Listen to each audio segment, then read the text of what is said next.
2 episodios son dedicados a los acueductos romanos en la serie documental Ingeniería Romana que coproduce Televisión Española y que podrá verse completa próximamente. Televisión Española ofrece ahora el primero de ellos.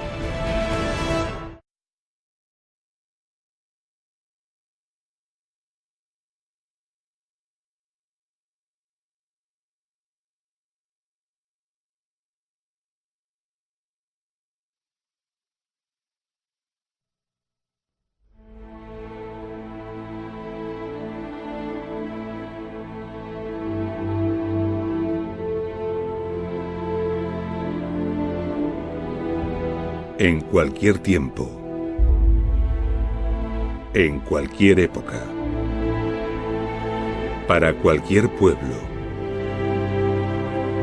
el agua siempre ha sido la primera riqueza.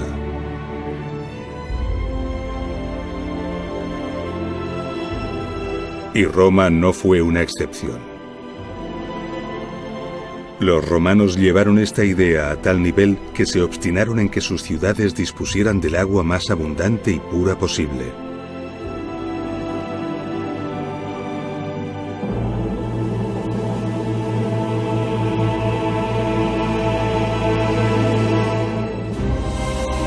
Para lograrlo, inundaron el imperio de osadas obras de ingeniería destinadas a transportar las aguas desde los más ricos manantiales hasta sus ciudades. Obras sobrecogedoras, inigualadas hasta nuestros días y que muchas de ellas, a pesar de los siglos, aún perduran.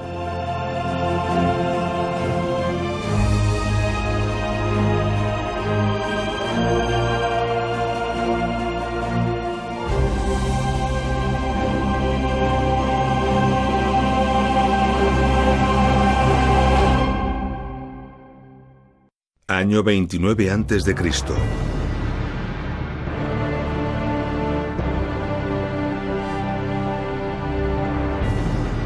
El emperador Augusto queda dueño absoluto del mundo romano. Augusto emprende la gran tarea de reorganizar el imperio que ahora tenía bajo su control. Dentro de su estrategia de reestructuración del territorio, Augusto decide el establecimiento de la colonia Nemausus como gran ciudad de la provincia narbonense. Nemausus iba a ser una importante ciudad, una ciudad con una población estimada de 60.000 habitantes.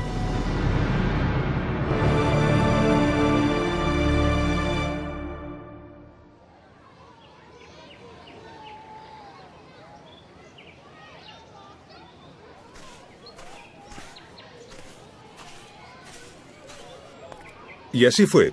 Nemausus fue una gran ciudad. Los restos que han perdurado y que podemos contemplar en la actual Nimes no dejan lugar a dudas.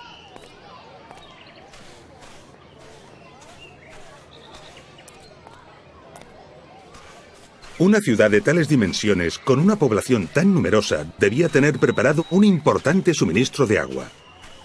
Los romanos conocían la existencia de un manantial en el mismo emplazamiento que deseaban para la ciudad. Un manantial considerado sagrado por los celtas y que en la actualidad todavía alimenta los canales de este parque. Sin duda, uno de los parques públicos más antiguos de Europa.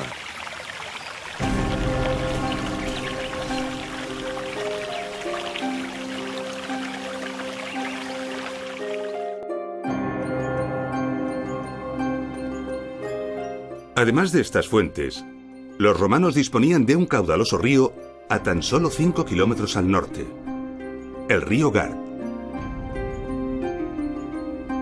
Para muchos pueblos y civilizaciones esto habría sido más que aceptable. Pero para los romanos el caudal de estas fuentes no era suficiente y la calidad del agua del río no era la deseada. Eran necesarias unas fuentes con un agua de calidad extraordinaria y con un gran caudal, un suministro que tuviera un dilatado horizonte para poder abastecer a una gran población que seguramente estaría en continuo crecimiento durante siglos. Los romanos las buscaron y las encontraron aquí, en Ucés. La fuente del Euro. Un poderoso manantial que hoy, 2000 años después de ser aprovechado por los romanos y tal y como ellos sospecharon, sigue brotando con un poderoso caudal y una extraordinaria calidad.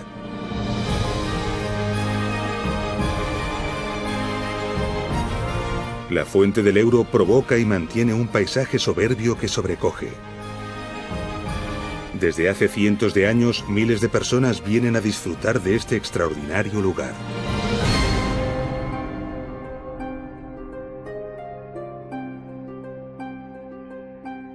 Pero la fuente del Ebro estaba a 21 kilómetros en línea recta del emplazamiento deseado para la ciudad. Además, todo el terreno al norte de Nimes es muy abrupto.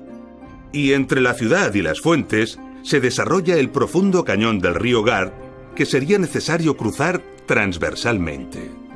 ¿Cómo trasladar el agua salvando esta enorme distancia y superando los obstáculos que el territorio ofrecía? Los ingenieros romanos sabían cómo hacerlo. Construirían un canal. Construirían un acueducto.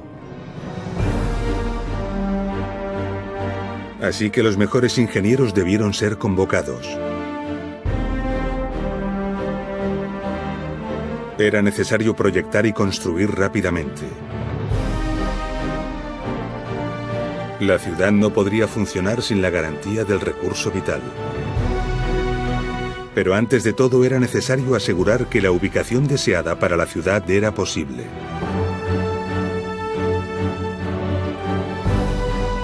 Todos los ingenieros responsables de la construcción de la ciudad esperaban con impaciencia la confirmación de la validez de la ubicación. Y en caso de que esta no fuera posible, disponer de una propuesta alternativa. Los ingenieros romanos conocían perfectamente sistemas de elevación y de bombeo del agua para vencer a la gravedad. Sin embargo, en un acueducto de estas características, este sistema era completamente impensable. Los ingenieros sabían que era mucho más inteligente aprovecharse de la fuerza de la gravedad que enfrentarse a ella. De esta forma, la cota de la ciudad debía ser mucho más baja que la de las fuentes. Una cota que iba a venir determinada por las distancias y por la pendiente escogida. Con los avanzados conocimientos que tenían en la construcción de canales, los ingenieros romanos sabían que una pendiente escasa ocasionaba un escaso caudal y la acumulación de sedimentos que terminarían por obstruir el acueducto. Por el contrario, una pendiente demasiado pronunciada daba lugar a velocidades agresivas que erosionaban y ponían en peligro la canalización. El rango de pendientes admisibles para que no se ocasionaran estos problemas es ínfimo. El mínimo está en torno a 10 centímetros de caída por cada kilómetro. Y el máximo no debe superar los 50 centímetros. El acueducto debía ajustarse a esta norma. Esto requiere una precisión topográfica admirable y presenta una dificultad extraordinaria. Con estos datos se obtiene rápidamente la pendiente y la distancia. La ciudad debería situarse en la cota 54,8 metros sobre el nivel del mar, o sea, a 4,2 metros por debajo de la cota de la fuente. Pero la distancia en línea recta y el desnivel total no se consideran. Construir un acueducto en línea recta supondría la construcción de decenas de kilómetros de túneles y arquerías para atravesar montañas y salvar valles. Algo inimaginable. Para evitarlo, es necesario adaptarse al terreno. Esto incrementa considerablemente la longitud. Y a medida que la longitud del canal aumenta, la cota de llegada será inferior. Pero, ¿cómo adaptarse al terreno? ¿Qué camino escoger?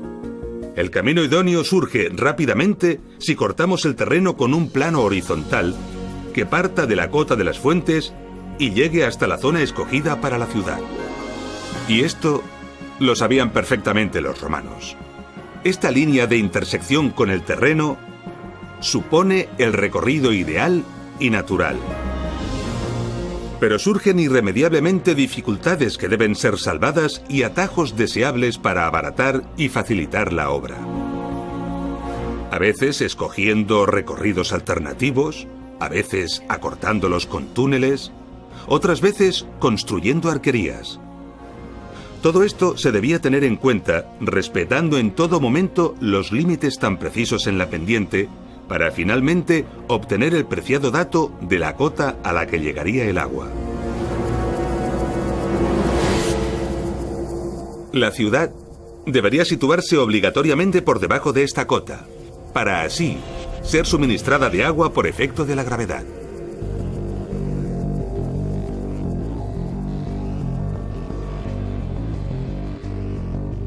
Pero, ¿cómo podían calcular esto los romanos en un abrupto territorio de tantos kilómetros cuadrados? Esto es toda una proeza. ¿Cómo lo lograron? Sabemos que fue imprescindible levantar un mapa preciso.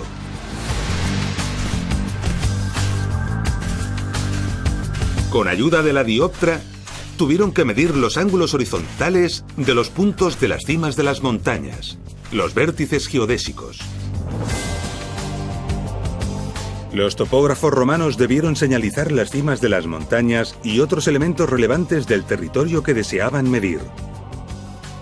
La dioptra permite apuntar con certeza a cada uno de estos elementos y medir con precisión los ángulos horizontales que formaban respecto a su posición. Esto se debió repetir desde multitud de puntos distintos con el fin de obtener una colección de triángulos de los que conocían los ángulos. Después, por trigonometría, calcularon las distancias. Con esta información se puede construir un mapa de precisión del territorio. Hoy a esta ciencia se le llama geodesia. Pero además, en este caso, se iba a construir un canal. Así que debieron medir también los ángulos verticales entre los vértices de los triángulos formados y entre estos y los fondos de los valles. De esta forma lograron también calcular las alturas de todos los elementos de interés, información que debió ser incorporada al mapa del territorio. Un mapa completísimo conteniendo distancias y alturas. Y con todos estos datos, se calculó y se decidió el trazado exacto del acueducto. Los terrenos que atravesaría en cada tramo, la mejor solución técnica para cada caso, los esfuerzos constructivos, los túneles que serían necesarios, las arquerías que deberían construirse.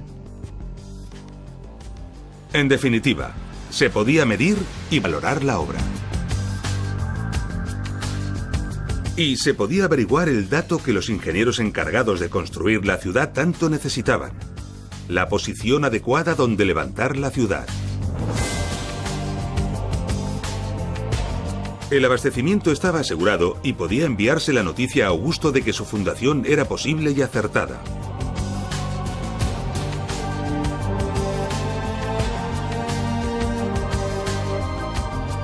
Roma debía dar su aprobación al gasto, dotar de los fondos necesarios y nombrar a los responsables de las obras y gestores de estos fondos.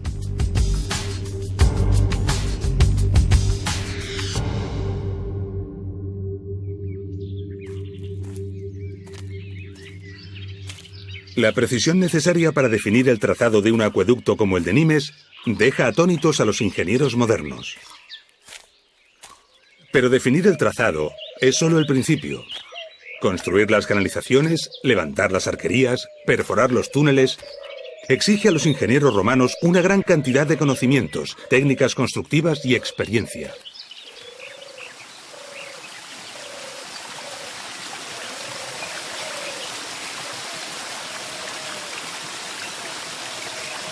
Nos encontramos en la fuente del Euro. El agua se recogía aquí, en el manantial, desde una arqueta cerrada y se conducía también por un canal completamente cerrado. Este canal se mantenía durante todo el trazado del acueducto hasta su destino. Un canal que debió ser hábilmente diseñado para lograr resistir el paso del agua y del tiempo. Esto requiere una depurada y cuidada técnica constructiva. En la mayor parte del trazado, el canal discurre enterrado. El proceso constructivo en estas circunstancias era el siguiente: se abría una zanja a cielo abierto.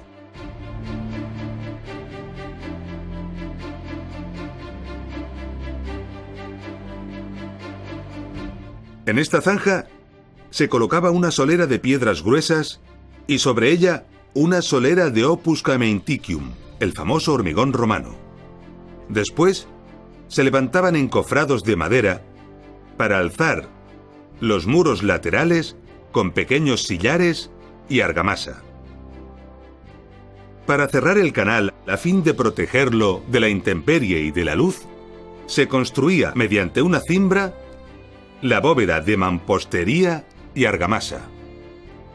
El canal era impermeabilizado mediante un mortero especial. Y finalmente, el conjunto se cubría con tierra.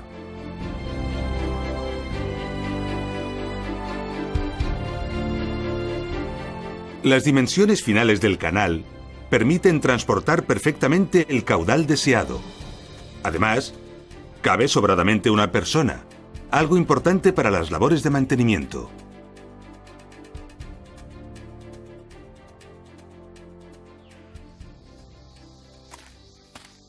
Aquí, en Ucés, tenemos uno de los restos del canal, seccionado, que nos delata perfectamente todos los aspectos de la técnica constructiva. Bajo la solera, aunque no se ve, los cantos gruesos. Las paredes, de pequeña mampostería y argamasa, igual que la bóveda. Y aquí, el mortero impermeabilizante.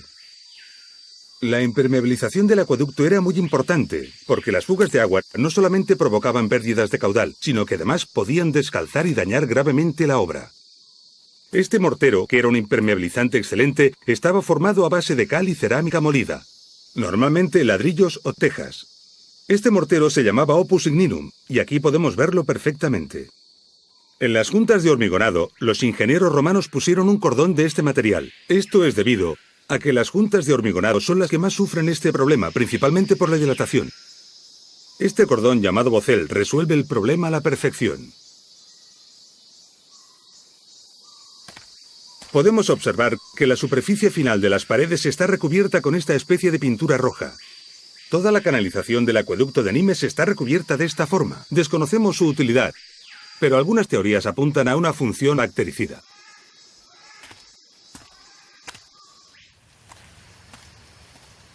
A poca distancia del punto de captación, encontramos algo curioso que interrumpe la forma habitual del canal.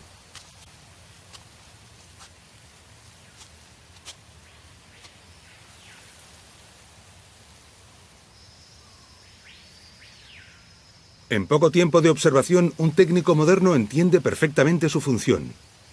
El agua llegaba por aquí, proveniente de las fuentes, y se encontraba con un ensanchamiento en forma de arqueta y una derivación. Las guías realizadas en la piedra nos indican que aquí hubo unas compuertas.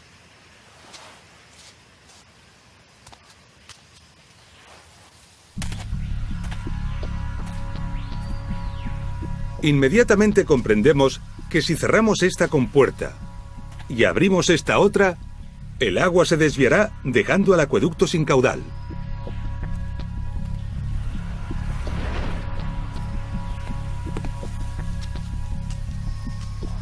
Podemos reconstruir de forma evidente y sencilla cómo funcionaba. Las compuertas no solo servían para desviar la totalidad del agua y dejar seco el acueducto, sino que también servían para regular el caudal desviando el no deseado. A partir de aquí, el canal continúa hasta Nimes enfrentándose al reto orográfico. Las alternativas al trazado natural del canal apoyado en el suelo pueden ser muchas. De igual forma que a veces incrementar el recorrido para salvar obstáculos puede ser útil, también puede ser útil acortarlo mediante la ejecución de un túnel.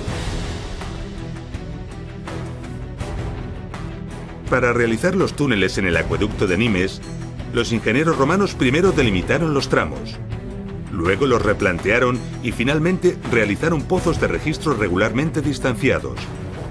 Llegados al fondo del pozo, excavaban el canal en ambas direcciones, trasladando el replanteo con la ayuda de plomadas.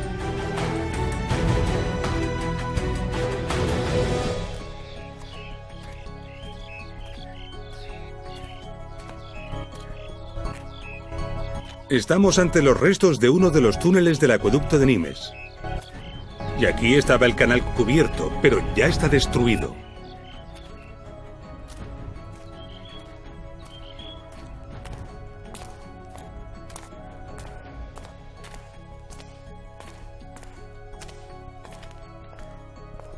Aquí tenemos un primer pozo de registro.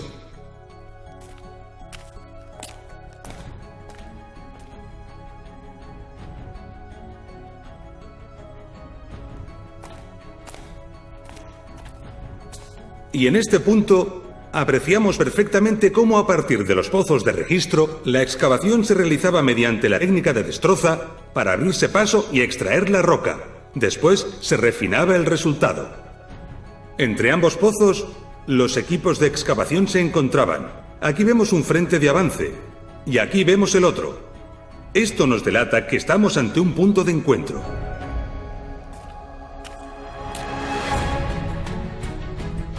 Todo esto debió realizarse sobre todo cuidando el nivel del suelo, que es la clave del éxito del canal. La pendiente como condicionante debía controlarse durante todo el túnel, enlazando perfectamente con las cotas de entrada y de salida. Para lograrlo fue necesaria la comprobación insistente y cuidadosa de los niveles, empleando especialmente el nivel de agua.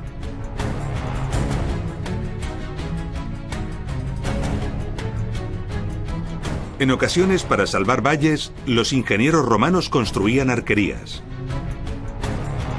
El objetivo de las arquerías era mantener el canal elevado, salvando el obstáculo y manteniendo la pendiente. Las arquerías se construían de sillares u otros materiales adecuados y se diseñaban cuidadosamente para afrontar los retos particulares del lugar. En estos casos, para la sección del canal, los ingenieros romanos optaban por una fábrica rectangular, empleando grandes losas para cubrir la canalización en lugar de las bóvedas.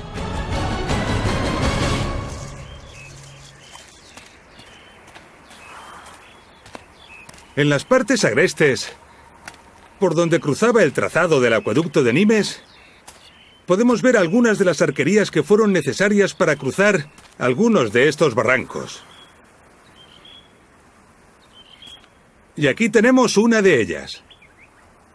Y podemos ver que esta arquería está construida de pequeña mampostería rellena de hormigón, gracias a que hoy el puente está roto. Como curiosidad, podemos ver que este puente tuvo serios problemas en época romana. En el paramento se aprecia claramente que tuvo filtraciones. Y por ello tuvo que ser reforzado con este nuevo muro exterior.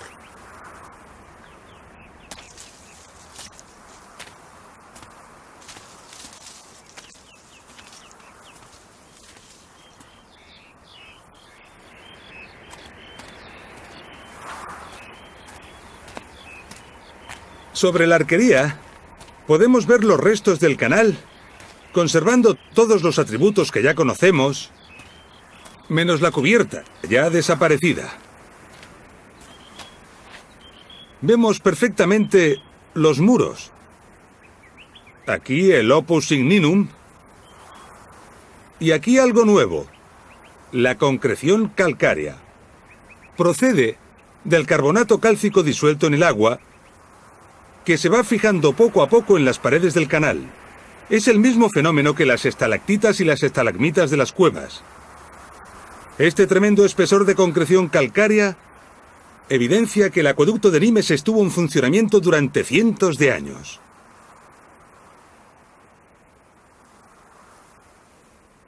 Sobrecoge contemplar estas imágenes en las que podemos observar al acueducto de Nimes, cómo a pesar de estar abandonado desde hace casi 2000 años y sometido a la agresión inexorable del tiempo, se resiste a morir. Con todo lo visto, quizá podamos comprender ahora la magnitud de este colosal proyecto. El acueducto de Nimes tiene un impresionante recorrido de 52 kilómetros. Para salvar los obstáculos, se debieron construir más de 2.600 metros de canalización sobre arquerías. Para ello, se construyeron al menos 13 arquerías de diversas características y dimensiones. y se realizaron más de 500 metros de túneles, todos ellos con sus correspondientes pozos de registro. Una obra colosal que a buen seguro fue ejecutada en pocos años.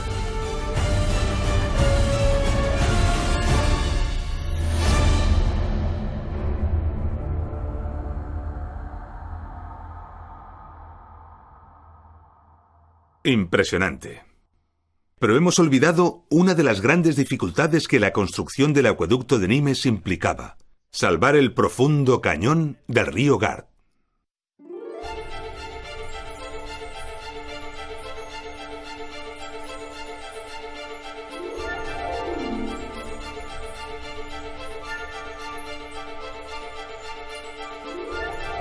El trazado debió ser calculado para escoger el lugar más adecuado.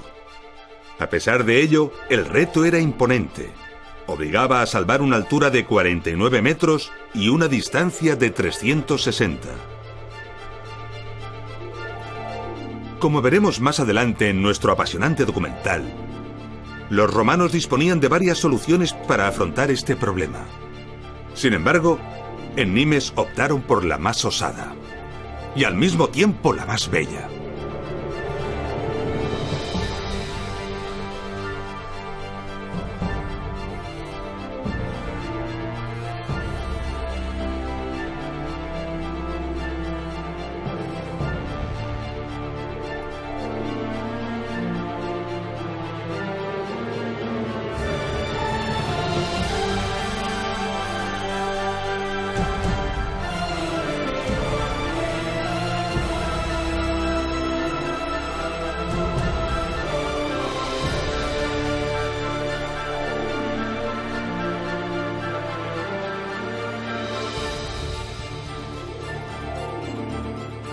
El puente de Gard, una de las arquerías más bellas e impresionantes del imperio. Formado por unos 11.000 bloques de piedra, la mayor parte de ellos con un peso de 6 toneladas, se eleva imponente como un edificio de 16 plantas. 50.400 toneladas de piedra. Los ingenieros romanos planificaron y levantaron una extraordinaria estructura que debía resistir las enormes y demoledoras tensiones provocadas por los vientos y las frecuentes crecidas del río Gard. Su éxito fue tal que aquí lo tenemos 20 siglos después.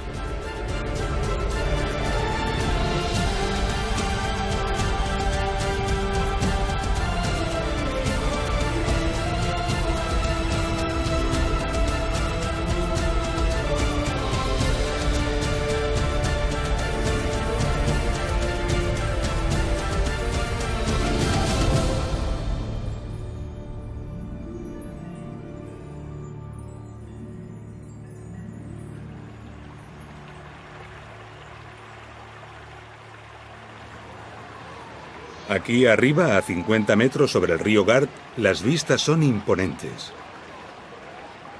Podemos observar los cientos de visitantes que a diario vienen a contemplar esta maravilla.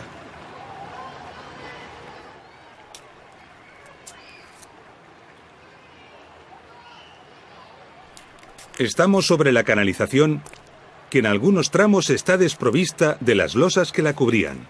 A lo largo de ella podemos apreciar los detalles constructivos que ya hemos ido conociendo. La solera, con su pendiente imperceptible a simple vista. La impermeabilización. La concreción calcárea.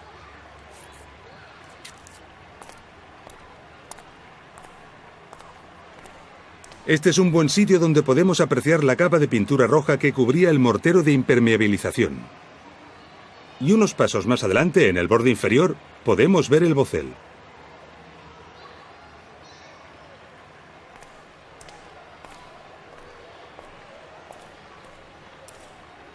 Una curiosidad es esta alteración en la concreción calcárea. Todas las concreciones conservadas en el acueducto de Nimes conservan esta huella. Una hipótesis sería que durante un tiempo la temperatura varió notablemente, dejando la huella del hecho registrada en la concreción. Quizás sea este un misterio que nunca lleguemos a descubrir.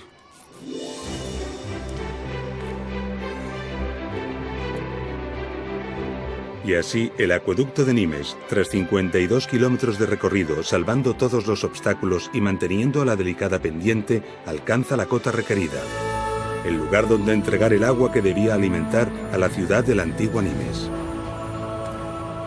Esta cota está aquí, en la calle del Alampés de la actual Nimes. Estamos a 21 kilómetros en línea recta de la fuente del Ebro, pero tan solo a 12 metros y 30 centímetros de diferencia de altura. La ciudad debía situarse obligatoriamente por debajo de esta cota. Y este es el lugar a donde llegaba el agua y desde donde se distribuía, el Castellum Divisorium.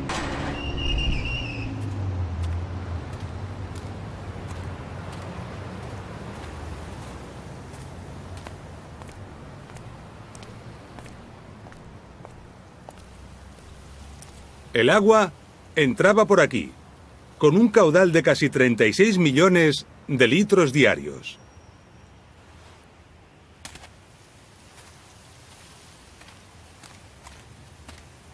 Cada litro de agua que salía por esta boca tardaba 12 horas en recorrer los 52 kilómetros que la separan de las fuentes de Euzés. El Castellum Divisorium, como su nombre indica, se encargaba de recoger el agua y distribuirla a la ciudad a través de diversas conducciones.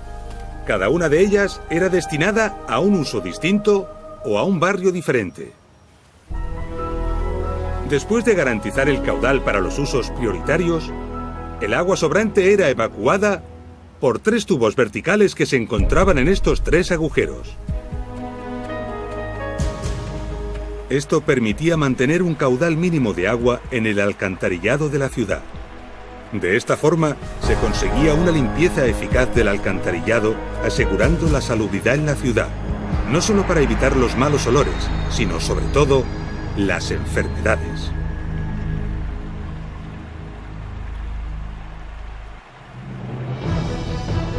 El acueducto de Nimes es uno de los muchos acueductos que el Imperio Romano construyó para garantizar el suministro vital a sus ciudades. El extenso territorio que abarcaba el Imperio Romano está lleno de maravillosos ejemplos. Cada uno de ellos es una prodigiosa solución técnica a un cúmulo de retos y problemas. Lo que hemos visto y conocido en el acueducto de Nimes nos permitirá ahora comprender y disfrutar en plenitud los extraordinarios ejemplos que nos quedan por ver. Comencemos por Tiermes, una pequeña ciudad situada en la Celtiberia, en el centro de la península ibérica.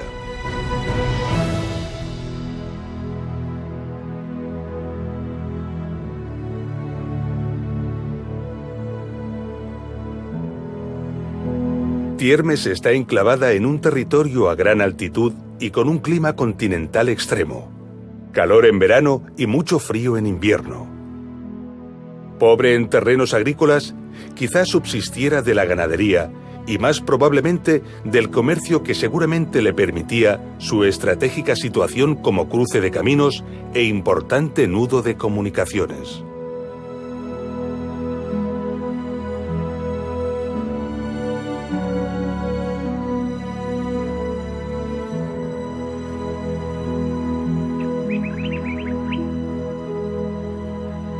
Tiermes siempre fue una ciudad modesta.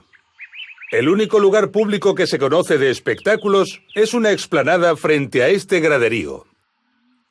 Como puede verse, está burdamente tallado en la roca y tiene una capacidad para apenas unos cientos de personas. Tiermes pudo sobrevivir a su pasado indígena porque a unos 4 kilómetros de distancia, en línea recta hacia el suroeste, al pie de la sierra, existía un manantial de buen caudal y excelente agua fresca.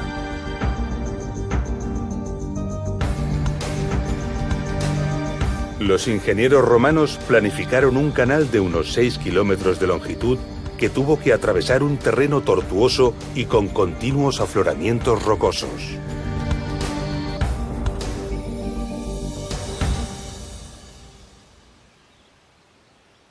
Todo aquí es rupestre.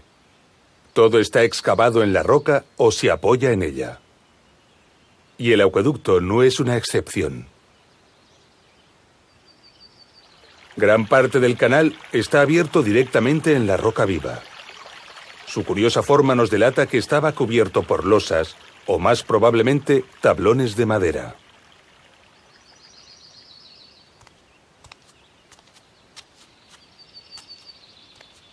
Y lo mismo sucede en esta arqueta de derivación.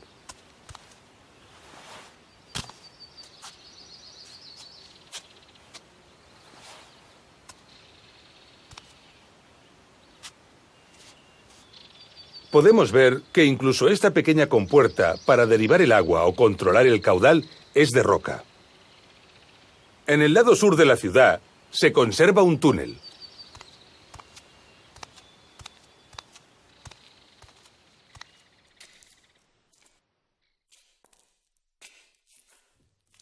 Este túnel tiene casi 200 metros de longitud. Como singularidad que solo se ve en pocos casos, observamos que los pozos de registro tienen un rebaje en el fondo que hacía las funciones de arenero. Es decir, un recipiente para recoger los sólidos sedimentados que el agua arrastraba. A este método para separar los sólidos del agua se le llama decantación. Así que estos areneros son pequeños decantadores. Tiermes era una ciudad pequeña y poco importante, pero fue dotada de un acueducto relevante en cuanto a características y esfuerzo constructivo. Esto evidencia la importancia que los romanos daban a disponer en sus ciudades de agua de calidad. Y Tiermes no fue una excepción. Todo el imperio estaba sembrado de ciudades modestas, provistas de acueductos impresionantes. Veamos otro ejemplo representativo de esta afirmación.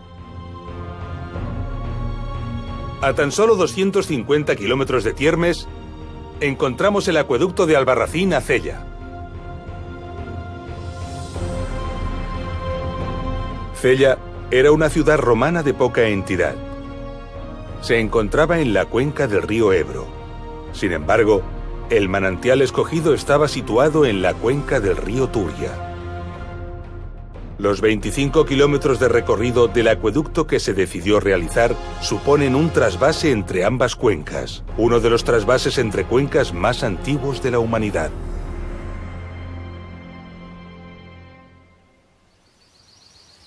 El acueducto de Albarracín es una de las muchas maravillas olvidadas o desconocidas de la antigüedad.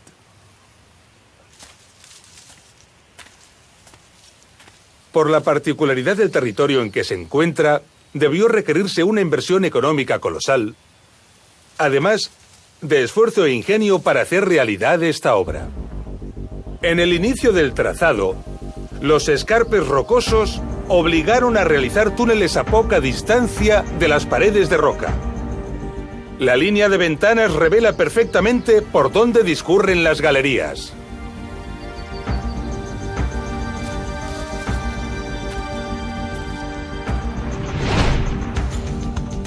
La inconsistencia de la roca desaconsejaba realizar un canal en la superficie del escarpe. Ante la dificultad de realizar pozos de registro en estas condiciones, se ejecutaron registros en forma de ventanas, cosa poco frecuente en los acueductos.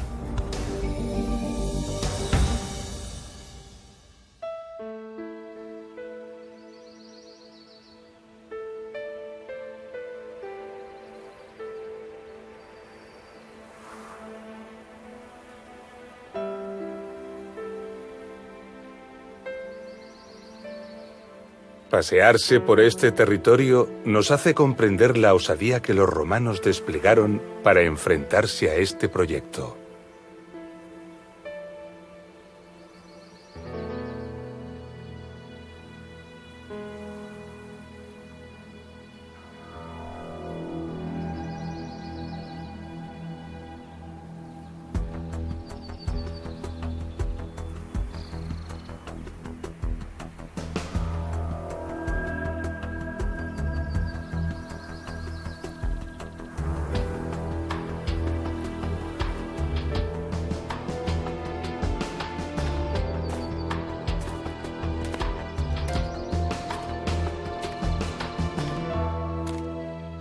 Planificar un trazado tan complejo para abrir los túneles en un terreno tan abrupto Y con unas dificultades de acceso tan importantes, supone un gran alarde.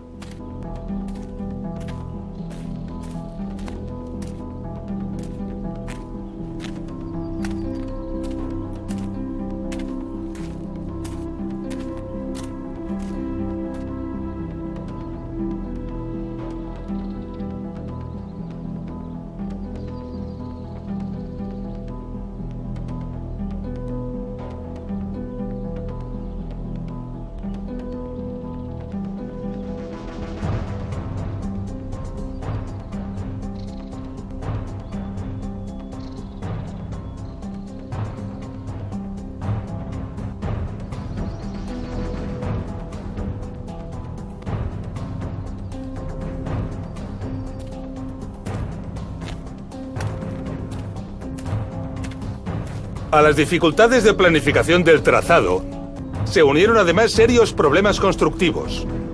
Recordemos que la consistencia de estas rocas es muy mala.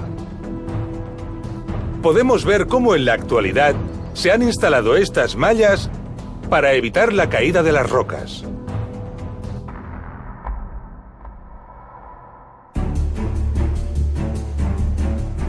A unos 18 kilómetros de recorrido en dirección este, el acueducto gira repentinamente hacia el noreste. Una gran meseta se interpone hasta su destino. Rodearla no es posible, porque forma la línea de vertientes que separa las cuencas de los ríos Turia y Ebro. Solo hay una solución: perforarla. Pero perforarla suponía un túnel de 5 kilómetros de longitud, a los que habría que añadir sus correspondientes pozos de registro.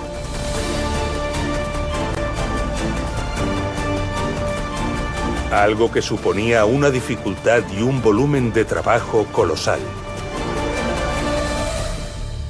Y aún así, lo hicieron.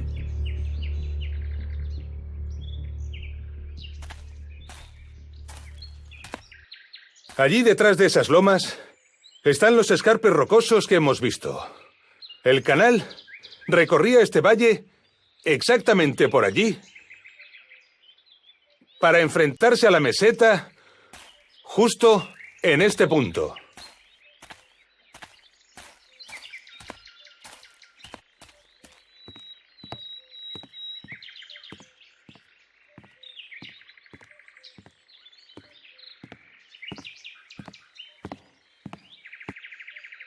Aquí tenemos un pozo de registro. Recordemos que estos pozos servían para efectuar las labores de mantenimiento, aunque mientras circulaba el agua, estaban cubiertos.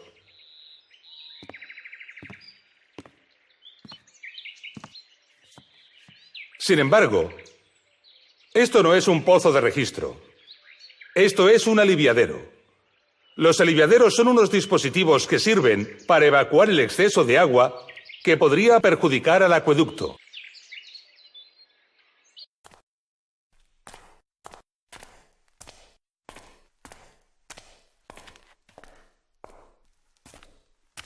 De los 5 kilómetros de túnel, actualmente solo hay accesibles 120 metros.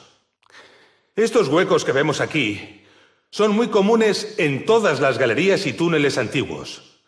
Los utilizaban los obreros para poder iluminar el avance de las obras y la propia galería.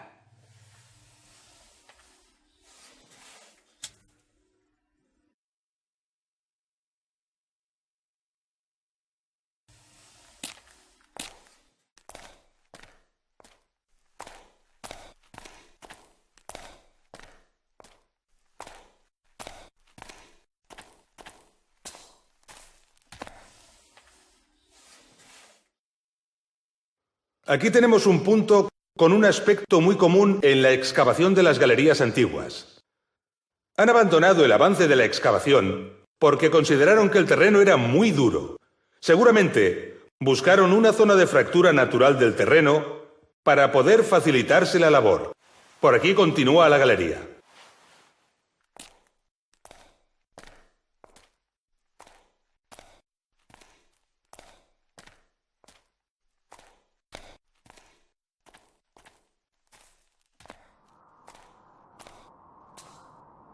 Y aquí vemos una diaclasa, la fractura natural del terreno que los excavadores buscaban para facilitar la labor de avance.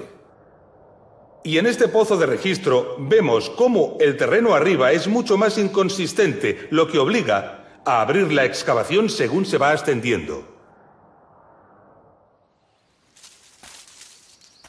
Si la anchura de las bocas de los pozos de registro aumenta con la altura de estos, en los pozos de registro más profundos, estas bocas llegan a alcanzar unas dimensiones muy considerables. Esta boca, ya cegada, corresponde con un pozo de registro de 60 metros de profundidad. Y aquí cabría un camión.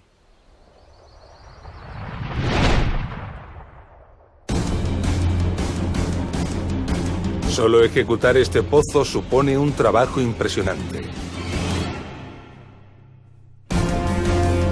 Si la distancia media entre pozos es de unos 50 metros, se debieron ejecutar alrededor de unos 100 pozos. Muchos de ellos de unos 60 metros de profundidad. Eso supone unos 35.000 metros cúbicos de roca excavada a mano. Algo verdaderamente colosal.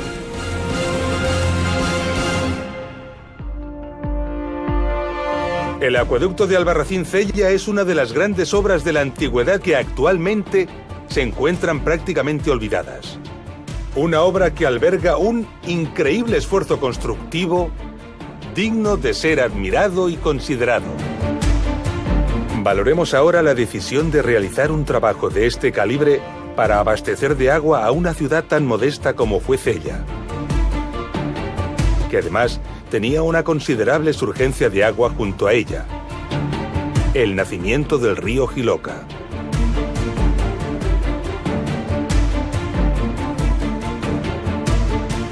Esta es una prueba contundente de que los romanos no escatimaban esfuerzos para asegurarse un agua constante y de calidad.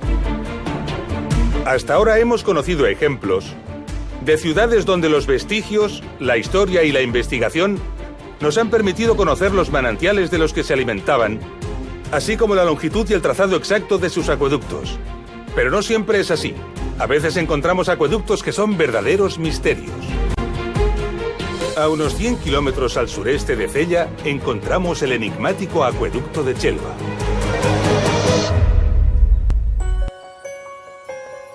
Este acueducto recibe el nombre de este pequeño pueblo de España, que es donde se encuentra la parte conocida del trazado. No ha podido recibir el nombre de la ciudad a la que suministraba porque es algo que en la actualidad se desconoce. Chelva, a pesar de encontrarse en un territorio mediterráneo de escasez de agua, es una ciudad privilegiada en esta cuestión. Tiene tantas fuentes naturales que incluso hay una ruta turística que las une para poder visitarlas.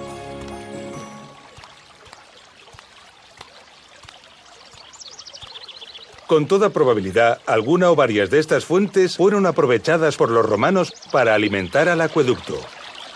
Esta fuente, por la cota en la que se encuentra, es una buena candidata, la llamada Fuente de la Gitana.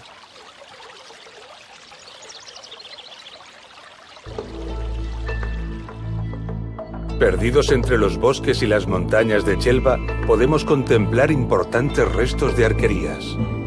Muchas de estas arquerías están destruidas no porque no hayan resistido el paso del tiempo, sino principalmente por el expolio de sus sillares sufrido durante siglos.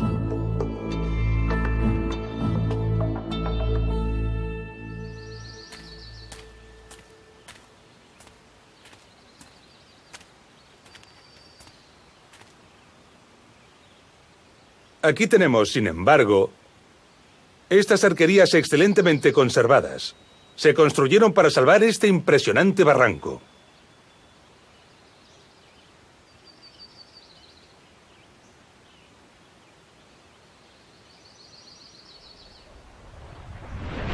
Una vez fuera de uso el acueducto, los cajeros que transportaban el agua fueron destruidos y se utilizó durante siglos para pasar mulos y personas. Esta posible función y lo inhóspito del lugar, añadido a su difícil acceso, han preservado a esta arquería del expolio de sus piedras.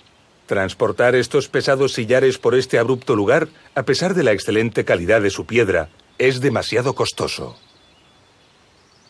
Un trabajo que, sin embargo, no disuadió a los constructores para traer hasta aquí estos pesados bloques de roca desde una gran distancia, ya que el tipo de roca de estos sillares no se corresponde con el de las rocas del lugar, que son de muy mala calidad para la talla.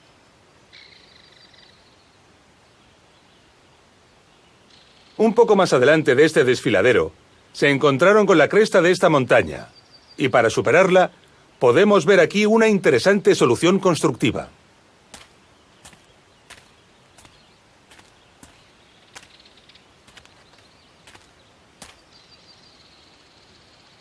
Para atravesar esta cresta, los romanos pensaron en la solución de un túnel. Sin embargo, los peligrosos agrietamientos de esta roca les obligaron a cortar toda la cresta hasta arriba, en toda la altura.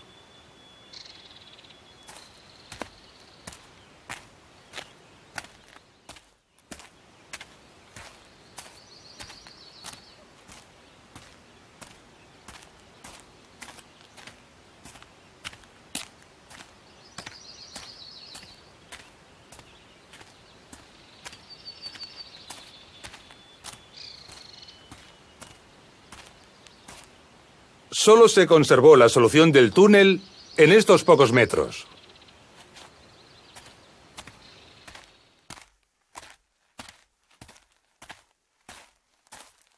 Podemos observar el gran número de grietas y fracturas y la inconsistencia de la roca. Este túnel debió dar más trabajo del que los ingenieros romanos pensaron inicialmente.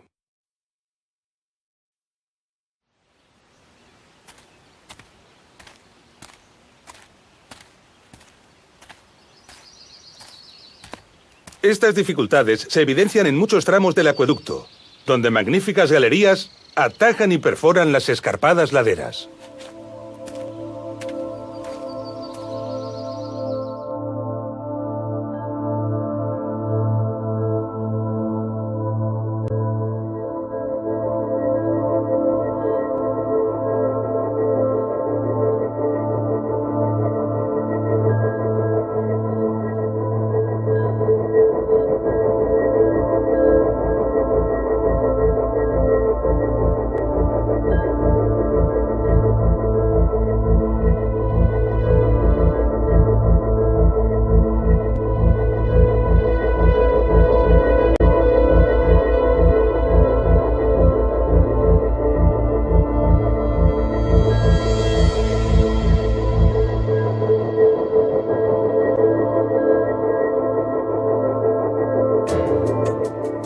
Los motivos por los que el acueducto de Chelva fue construido, las fuentes de las que se alimentaba gran parte de su trazado y la ciudad a la que suministraba son todavía hoy un misterio.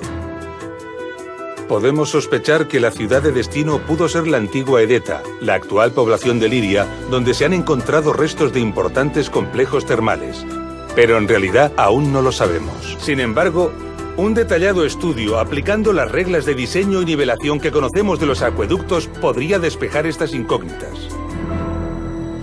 Estamos al final de nuestro recorrido.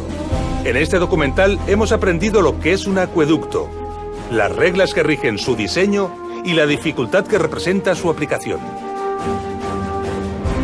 Hemos reflexionado sobre la necesidad de obtener mapas precisos para la planificación de la obra y, por lo tanto, la necesidad del dominio de la ciencia topográfica.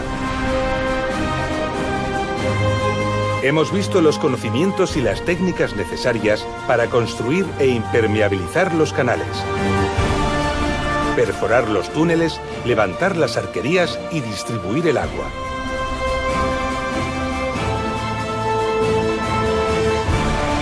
Ha quedado patente que estos esfuerzos respondían a la exigencia de suministrar caudales abundantes de agua de calidad a las ciudades romanas.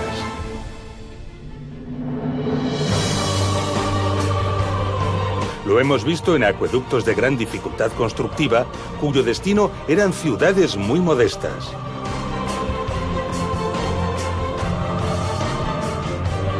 Comprendemos ahora en todo su alcance la frase de Plinio: son las aguas las que hacen la ciudad. Ninguna ciudad era fundada allí donde el agua de un buen manantial no podía llegar. Admirando estas obras y valorando los esfuerzos que en ellas se invirtieron, rendimos merecido homenaje a los ingenieros y constructores romanos. Un ejemplo más del espíritu del ser humano por superarse y dominar los elementos y por su capacidad para esforzarse y alcanzar determinadas metas. Los acueductos de Tiermes, de Albarracín y de Chelva son obras impresionantes, dignas de admiración. Pero en realidad son ejemplos modestos del imperio. Incluso el gran acueducto de Nimes empequeñece ante los grandes alardes constructivos que supusieron los mayores acueductos del mundo romano. Ejemplos verdaderamente sobrecogedores y apasionantes que llenarían sin duda alguna muchos documentales. Veremos algunos de ellos en la segunda parte de Ingeniería Romana, Acueductos.